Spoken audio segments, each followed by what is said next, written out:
everyone, welcome back to my channel Toppers English. So you are watching Toppers English. I am here with another important structure. For example, इस बढ़ती महंगाई ने हर किसी की नाक में दम कर रखा है। इस जुकाम ने मेरे नाक में दम कर रखा है। आजकल बच्चों की छुट्टियां हो रही है तो बच्चों ने पूरे परिवार के नाक में दम कर रखा है। और आप बोल सकते हैं जैसे कि हमारे जो प्रिंसिपल है या हमारे बॉस, हमारे टीचर ने हमारी नाक में दम कर रखा है। जैसे बच्चे बोल सकते हैं कि हमारी टीचर ने सबके नाक में दम कर रखा है। हमारी प्रिंसिपल जो है इतनी खड़ूस है कि उसने सभी के नाक में, सारे टीचर्स के नाक में दम कर रखा है। स्टाफ में ऐसे बातें कर सकते हैं प्रिंसिपल के बारे में कि हमारी प्रिंसिपल ने सारे टीचर्स के नाक में दम कर रखा है। तो आप ऐसे सेंटेंसेस को जो इंग्लिश में बोलते हैं तो आप सोचते हैं कि इनको इंग्लिश में कैसे बोले। सो ये जानने के लिए आपको कहीं और जाने की जरूरत नहीं है। So my dear learners, stick to the video till the end and you will get to know how to make such type of structures in English. So without getting delay, if you are new on my channel, so please subscribe my channel. You are my old subscriber, then like my video and share it with your friends, with your relatives and your family members. So our first sentence is उसने मेरी नाक में दम कर रखा है. Before knowing the sentences, you will need to know the structure. For this type of sentences like उसने मेरी नाक में दम कर रखा है, नाक में दम कर रखा है, तो आप देखेंगे कि कुछ चीज हो चुकी है, उसके लिए हम क्या यूज करते हैं? Present perfect. प्रेजेंट परफेक्ट, तो वो आपको टेंस में पता होगा. हम क्या स्ट्रक्चर यूज करते हैं? सब्जेक्ट प्लस हैज और हैव. हैज यूज करते हैं हम सिंगुलर के साथ और हैव यूज करते हैं प्लूरल के साथ. तो क्या होता है? सब्जेक्ट प्लस हैज हैव और प्लस आपका जो भी ऑब्जेक्ट होता है. हैज हैव के साथ आपकी वर्ब की थर्ड फॉर्म क्या यूज होती है? प्रेजेंट परफेक्ट में सब्जेक्ट प्लस हैज और हैव प्लस आपकी वर्ब की third form plus object. Okay, but अभी हमने क्या बात की? नाक में दम कर रखा है. इस जो स्ट्रक्चर है, इस सेंटेंस को नाक में दम कर रखा को इंग्लिश में क्या बोलते हैं? इसके लिए हम एक इडियम यूज करते हैं, to get off someone's nose. To get off someone's nose. To get off someone's nose. Okay, so ये इडियम हम यूज करते हैं किसके लिए? नाक में दम कर रखा है को इंग्लिश में ट्रांसलेट करने के लिए. बट अगर हम स्ट्रक्चर की बात करें, क्योंकि ये सारे स्ट्रक्चर जो है वो किसमें है? टोटली प्रेजेंट परफेक्ट फॉर्म में है. ओके, सो आपको क्या करना होगा? यहाँ पे गेट क्या है? फर्स्ट फॉर्म में. तो गेट की थर्ड फॉर्म क्या होती है? गेट गोट गोट. गेट की सेकंड फॉर्म भी गोट होती है, थर्ड फॉर्म भी गोट होती है. तो हम क्या यूज करेंगे? हैज और हैव के साथ गोट यूज करेंगे. फॉर एग्जाम्पल मैंने बोला उसने मेरी नाक में दम कर रखा है. उसने यहाँ पे शी और ही कुछ भी हो सकता है. She has goat up my nose. Okay, so structure क्या होगा आपका?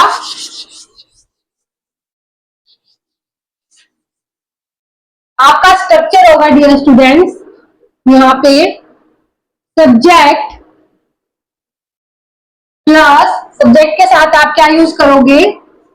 हैज और हैव. बिकॉज हमने क्या बात की है कि यहाँ पे जो है आपका प्रेजेंट परफेक्ट की फॉर्म में सेंटेंस बनेगा. तो आप क्या यूज करोगे? हेल्पिंग वर्ब हैज और हैव. और इनके साथ आप कौन सी वर्ब यूज करोगे? वर्ब की third form. Third form of the verb. Subject plus has have plus third form of the object. उसके बाद आप इडियम यूज करोगे गेट अप. गेट अप, अब यहाँ पे थर्ड फॉर्म क्या आपकी? गेट की वोट. तो क्या हो जाएगा? Vote up. Vote up. Vote up someone's nose. Wrote up someone's nose. Okay, तो क्या स्ट्रक्चर बना? Subject plus has have plus third form किसकी होगी? गेट की. तो गोट up plus got up someone's nose. उसके बाद क्या आ जाएगा? Has goat up someone's nose. someone's nose के बाद आपका यहाँ पे ऑब्जेक्ट आएगा. क्या आएगा? ऑब्जेक्ट. जो भी आपका रिमेनिंग ऑब्जेक्ट होता है ना वो आपका यहाँ पे आ जाएगा. तो structure will be subject plus has have plus got up someone's nose plus object. So देखते हैं फर्स्ट सेंटेंस, उसने मेरे नाक में दम कर रखा है. उसने के लिए आप यहाँ पे भी और शी कुछ भी यूज कर सकते हैं.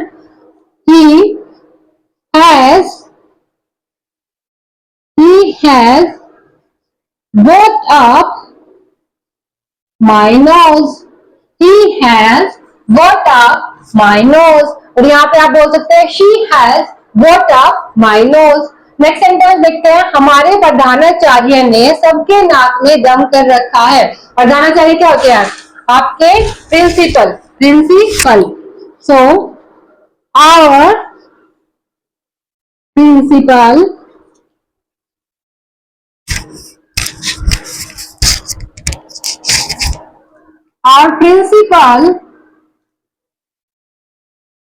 has got up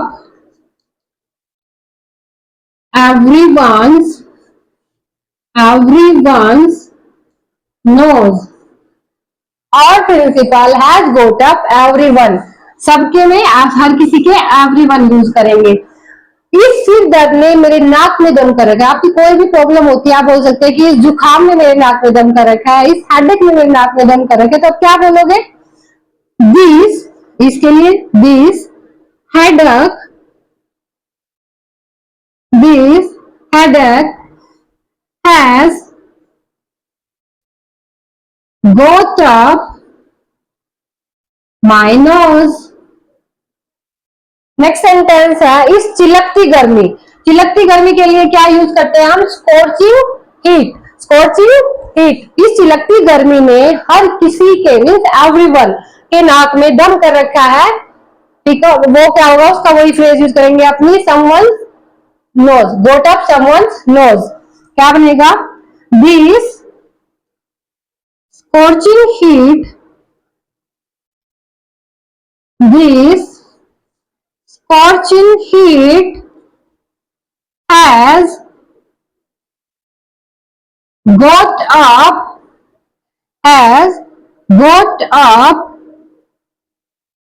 everyone's nose, everyone's nose। So I hope आप सबको ये स्ट्रक्चर समझ में आया होगा एंड आपके लिए न्यू भी होगा। एंड आपको इसमें कोई भी प्रॉब्लम है तो आप मुझसे पूछ सकते हैं कमेंट सेक्शन में कमेंट करके। योर स्क्रीनशॉट टाइम, सो आप you can take screenshot. Structure को अगर हम पास्ट की बात कर रहे हैं कि उसके बच्चों ने हमारी नाक में दम कर दिया था, या बढ़ती महंगाई ने तो हमारे नाक में दम कर दिया था, प्रिंसिपल ने तो हमारे नाक में दम कर दिया था। अगर हम अब पास्ट की बात कर रहे हैं तो पास्ट परफेक्ट सेंटेंस को अगर हम इसमें कैसे बनाएंगे कि नाक दम कर दिया था, उन्होंने हमारे नाक में दम कर दिया था। और या बोल सकते कि हमारे बॉस ने हमारी नाक में दम कर दिया था। और इस बढ़ती गर्मी ने, और आप जैसे कि विंटर में हो और आप समर की बात कर रहे हो किसी के साथ, तो आप बोलते हो कि उस गर्मी ने तो हमारे नाक में ही दम कर दिया था, हम तो विंटर में ही ठीक है। ठीक है, तो आप पास्ट की जब बात कर रहे हैं, पास्ट परफेक्ट की, तो आप कैसे बनाएंगे सेंटेंस को? यहाँ पर आपका सेम स्ट्रक्चर रहेगा, बस आपको क्या यूज करना है? हैज या हैव की जगह यहाँ पे आप हैड यूज करोगे। क्या यूज करोगे? हैड यूज करोगे। फॉर एग्जाम्पल मैंने क्या सेंटेंस बोला? उसके बच्चों ने, उसके बच्चों ने तो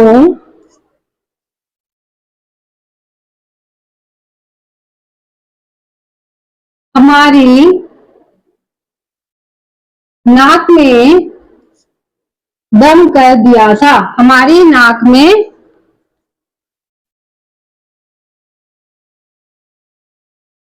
दम कर रखा था, ऐसे भी बोल सकते हैं, कर रखा था।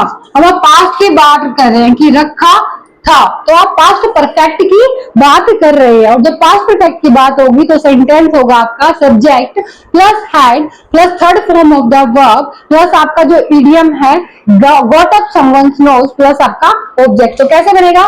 बनाते हैं इसको। हिज